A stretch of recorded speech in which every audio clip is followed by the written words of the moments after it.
What is up, guys? Welcome back for another episode of the Sick Podcast, Talking Titans. We have a great guest here with us tonight. Sammy, let's waste no more time. Start us out.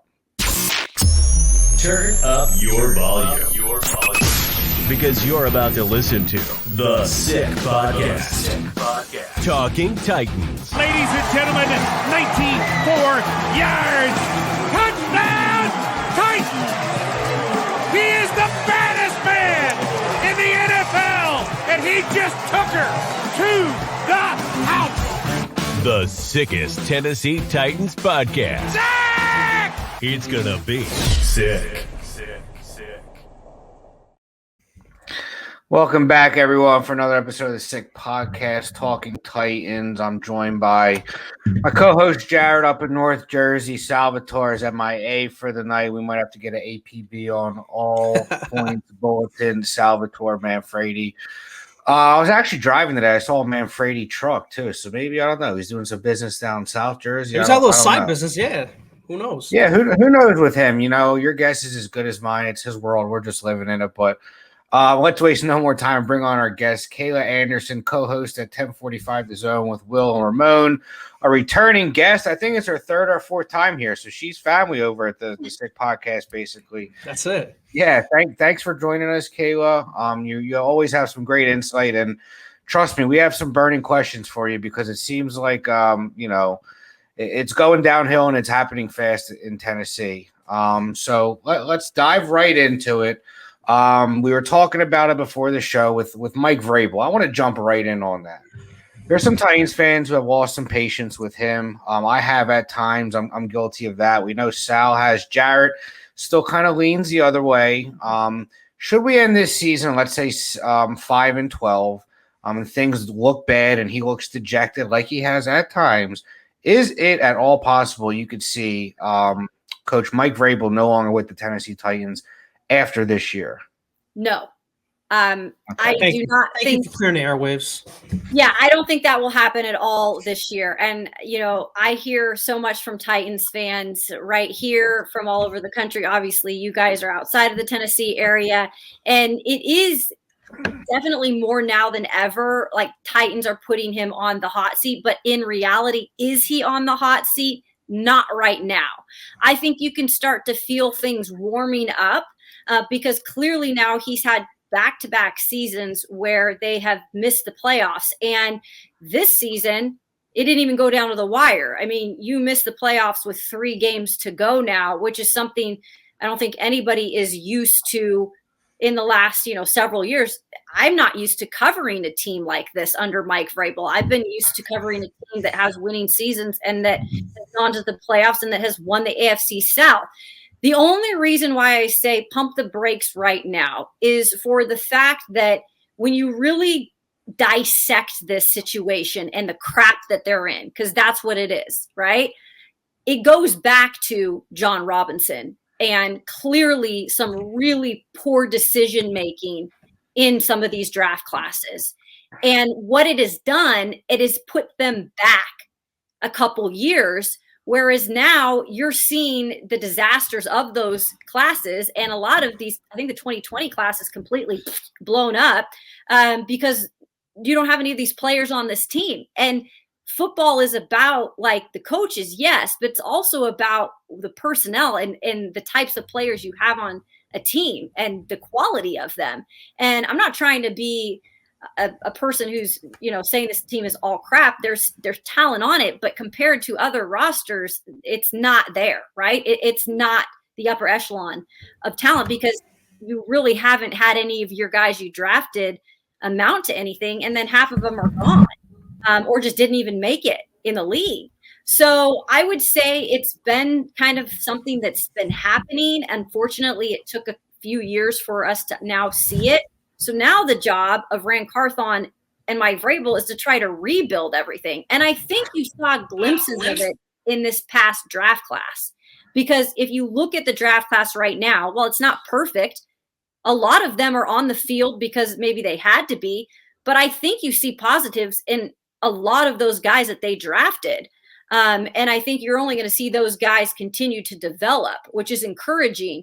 Now the biggest thing is they've got to make the right moves in free agency with a lot of money next year. Yeah, you got a lot of money, but you got to use it wisely. And then can you have another solid draft class where you can now start to build on what you have with Rand Carthon and the collaboration those two have? I don't think John Robinson and Vrabel saw eye to eye at all. If I want to just be completely honest, Love that they answer. saw eye to eye at all. And I think this is now, unfortunately, what we're seeing from that.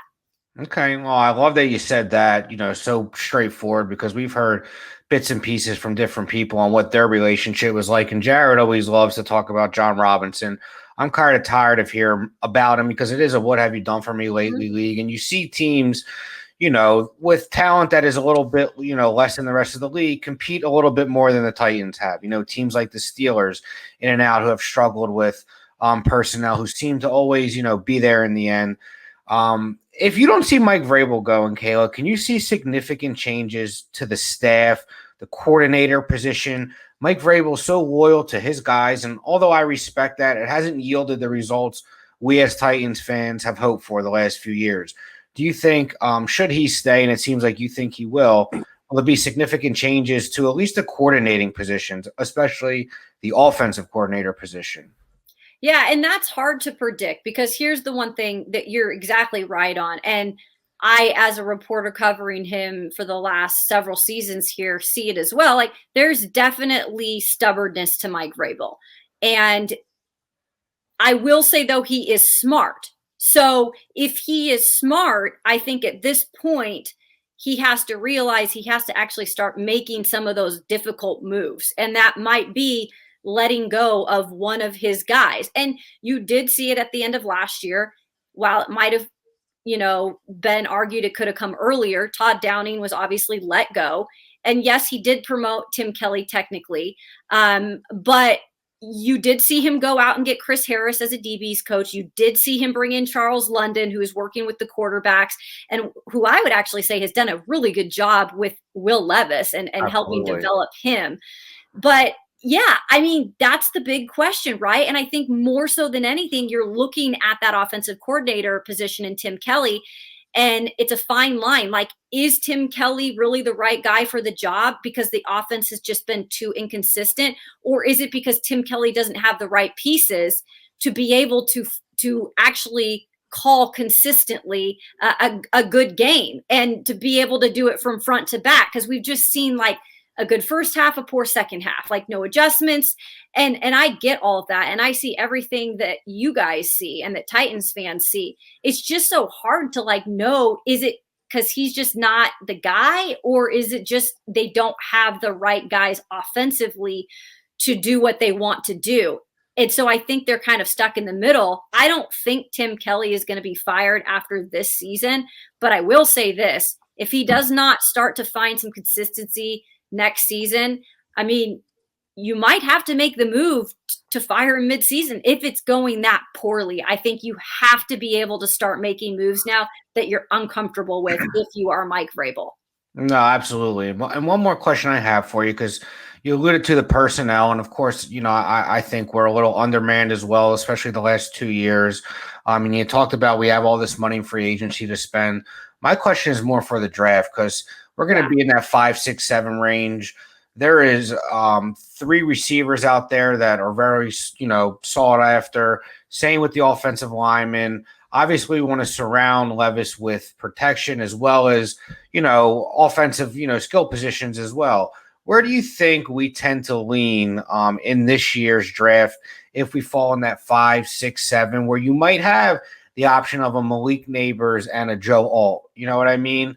I know that's probably contingent on what we do in free agency, but to play devil's advocate, what would be your best guess as to which way we fall in the draft? Personally, I'm a believer in this line has been so bad. If you can get the tackle from Notre Dame or the tackle from Penn State, and Marvin Harrison Jr. is not there, which I don't think he will be at 3, you got to go with one of these tackles.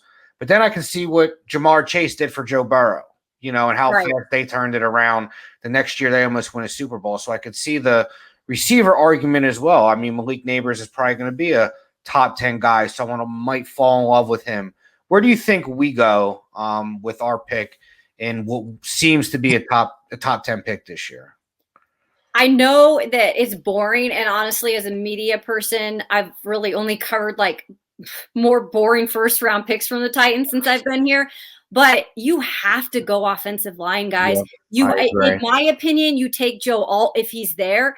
And I say this because you really have to build from the inside out if you're going to have a successful, sustainable, consistent type of offense, something that obviously has been deteriorating from the inside because the offensive line is absolute crap. Like it is, I am on a show with an offensive lineman and Ramon Foster, who played 11 seasons for the Pittsburgh Steelers.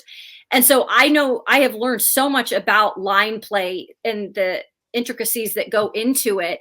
And honestly, like the biggest thing I've learned is homegrown is the best way to go. Like you want to homegrown that line as much as you can so that they're with you for several years. And so you're not just patchworking that line every single season. And yeah, you can go find certain free agents. And I know they're not going to be able to draft the whole line. Obviously, there are some pieces that they'll probably keep. But I think the biggest thing you have to start with is really solidifying that left side. I think Peter is going to come along. I know there's been some, issues here lately. There's been some rookie growing pains, but I think he's honestly been pretty good for his rookie season and being thrown out there with an ever-changing part on the other side of him, right?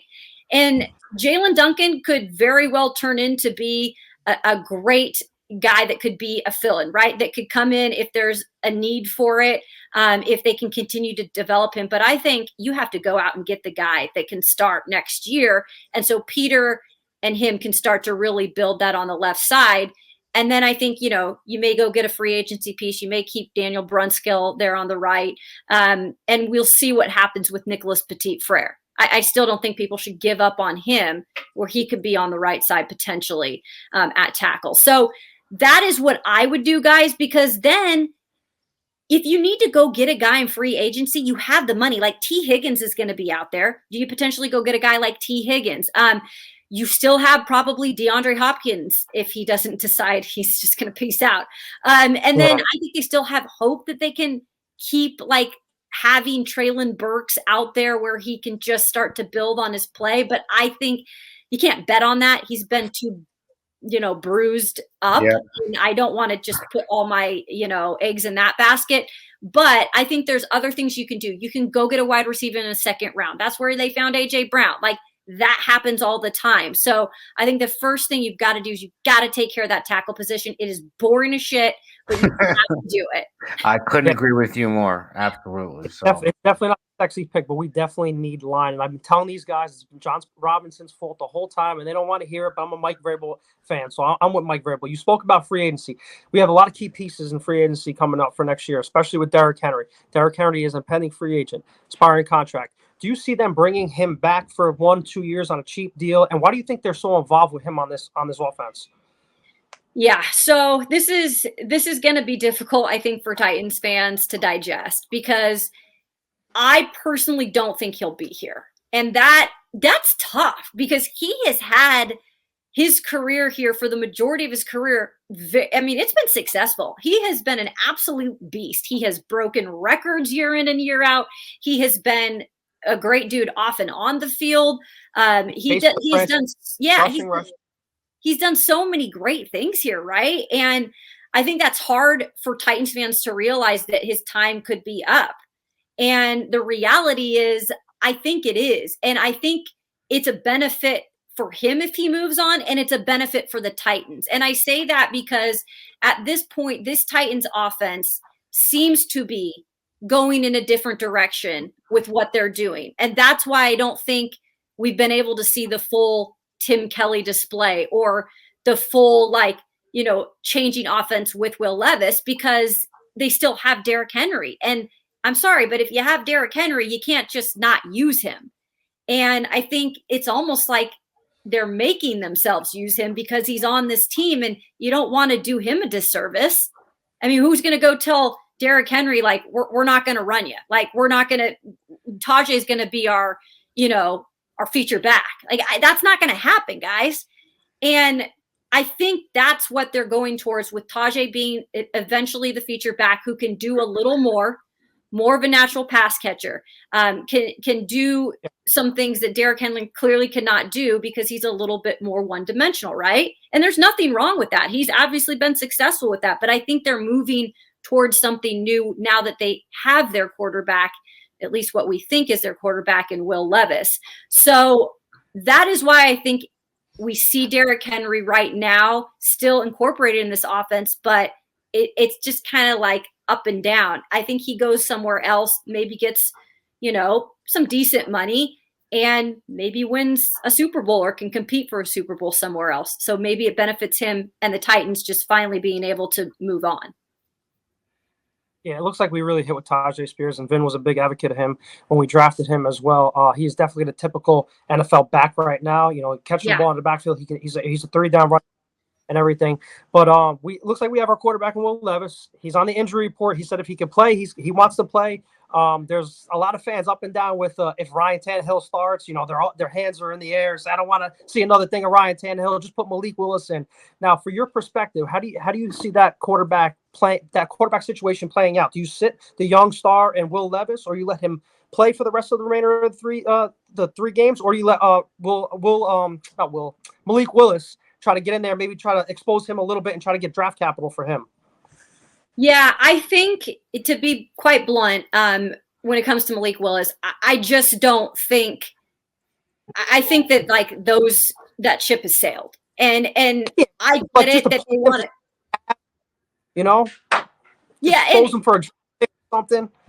Yeah, I just don't know how much more he could show, guys. It's not like he hasn't had opportunities. Yeah. And I know, he hasn't played a lot this year, but, you put him in the game for Baltimore – guess what? That's an opportunity in my eyes. If you're not going to take advantage of it, unfortunately, that is what it is, right? And I just don't know how much they could get for him right now. And I do think Malik would be better suited somewhere else where the offense is something that, he fits into a little more than it is here. And so I don't know what the future will be for him, but I just think at this point, unfortunately, when it comes down to it, if you want to lose games under Mike Vrabel, that's just that's not his mentality. And so for him, he wants to have the best opportunity to win. So in that case, if Will Levis can't go, he's going to start Ryan Tannehill because that gives the Titans the best opportunity to win a game. And I think right now with Will Levis and the situation he's in, I love the dude. He's a tough guy, and I love his attitude. I love everything about what he's done so far this season. He has a lot to learn, but it's been encouraging. I think the one thing he can get in his way, though, is that toughness. And right now he's dealing with an ankle injury. By the way, guys, it's the same ankle that he's kind of dealt with for the second half of the season. And it actually went back to his career at Kentucky, he mentioned the other day. So this is an ankle that has had issues before. If I'm the Titans – and I don't think he's 80%. I'm not putting him out there at least this week because I think he could be his own worst enemy at times, wanting to make a play just because that's in his DNA right now. And he's still a rookie kind of learning. I can't always do the physical things, like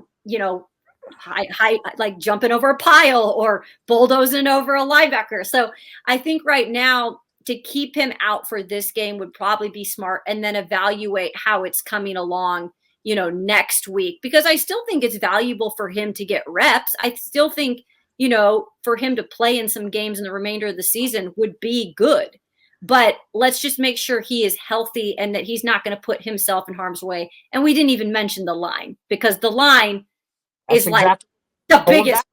It's hurting Ryan Tannehill. It hurt Will Levis. So that's what I'm saying.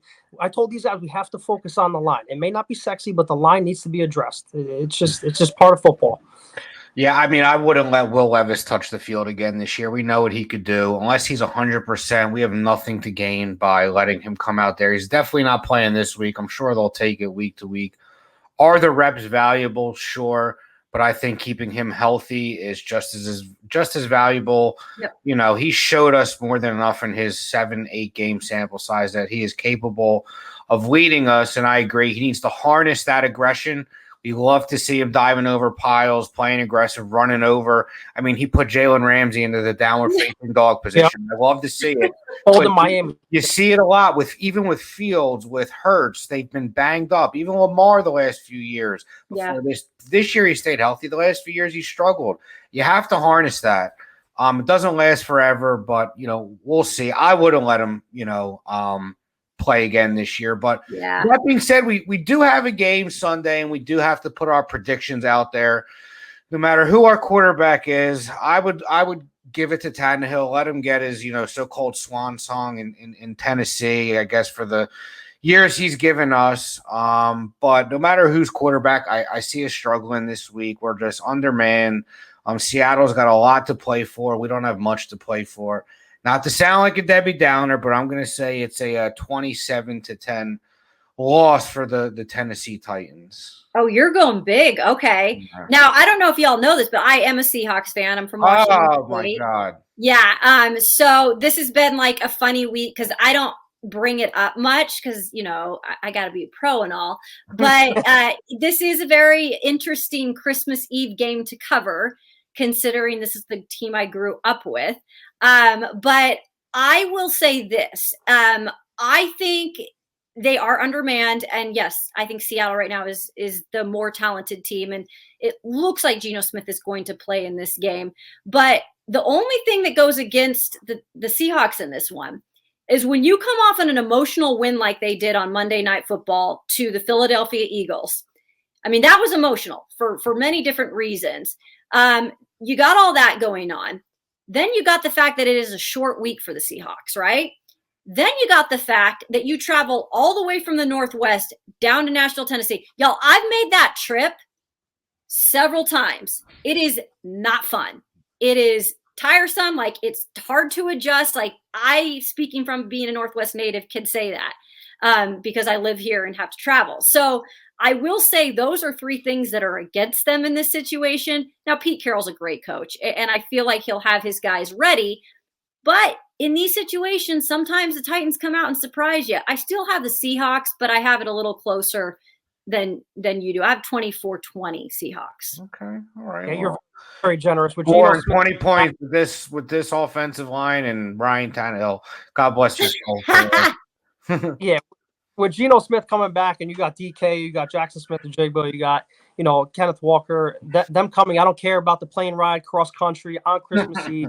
The Seahawks got something to prove. They got a really good defense. We have a crap offensive line, like you said. So if I'm throwing game picks out here, I'm going 24-16 Seahawks, and it's going to be a very blue Christmas for the Tennessee Titans. As much as we want to win, but it's not going to happen on Christmas Eve. Yeah, and unfortunately, I think we have more to gain by picking as high as we can this year. So you're right, Kayla. It would be the most Tennessee Titans thing to win this game, just like it was the most Tennessee Titans thing to lose last week's game after going to Miami on Monday night and beating there. The only thing that this team's consistent at is being inconsistent, I like to say. Perfect. And it's been very frustrating the last few years, but hopefully there's brighter days ahead. We want to thank you for coming on tonight, Kayla Anderson, co-host of 1045 with Will and Ramon. I hope I said that correctly. 1045 the zone, man. Come on, get it right. Listen, then why didn't you say it? Then why didn't you say it? We like to bunch of what's your goofy ass Christmas sweater over there, dude? It's a Merry Christmas, filthy animal, and I wore it for you guys. Oh, I freaking love that show. Yeah. If you really want to get technical, I got the Christmas hat. I could have wore it today too. Look at that. So you got to be in the festive mood. Yeah, that's about the last thing I've been the few weeks is festive. I'm the Grinch the last few weeks. That's all right. You can be the Grinch. Yeah. Every movie needs one, and right now I'm the Grinch. I hope we lose, and I hope we pick as high as possible. So happy holidays to you and yours, Kayla. You're you're a friend of the show at this point. I'm sure you'll be back on. We appreciate you, and enjoy that flight from Nashville to Seattle for your Christmas holiday. Thanks, y'all. Take care. Merry Christmas. Take care. You too. All right, Kayla Anderson, a friend of the show, been on a few times. Great guest. We know you have things to do tonight, as do I. Not really, but we'll pretend we do. But before we go, we'll give our Our sponsor shout out, NFL fans, it's time to unwrap nonstop football action this holiday season. Throw down big on any matchup with DraftKings Sportsbook, an official sports betting partner of the NFL. This week, new customers can bet just $5 on the NFL and score $150 instantly in bonus bets. Download the DraftKings Sportsbook now with the code 6sports. New customers can bet $5 on NFL action and score $150 instantly in bonus bets. Only on DraftKings Sportsbook with code 6sports, that is. The crown is yours. If you have a gambling problem, call 1-800-GAMBLER or visit www.1800gambler.net. As I like to say, bet with your head. Don't bet over. Don't bet and gamble away your kids' Christmas presents. And then you got to go to Goodwill and get a sweater for your kids like Jarett got his sweater there. Sweater. Yeah. With that being said, good show tonight. We'll see what happens this weekend. Hopefully we get our boy Salvatore back. We might have to, put him on a milk carton. I don't know where he's been recently, but hopefully he's safe and sound. Jarett, have a Merry Christmas. I'm sure we'll speak soon. We talk almost every day. Unfortunate for you, we do talk almost every day. So have a great. I know. I'm breaking balls. All right. I say it's unfortunate for you. You got to talk to me every day, and I could be a fucking miserable sometimes. So I can't curse, man. The sponsors, they don't like that. All right. So, anyways, have a great night. Good show, Jarett. Enjoy yourself tonight, buddy. Sammy, send us out.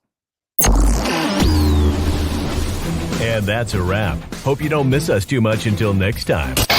Follow the Sick Podcast Talking Titans on YouTube, Instagram, Facebook, Google Play, and Apple Podcasts.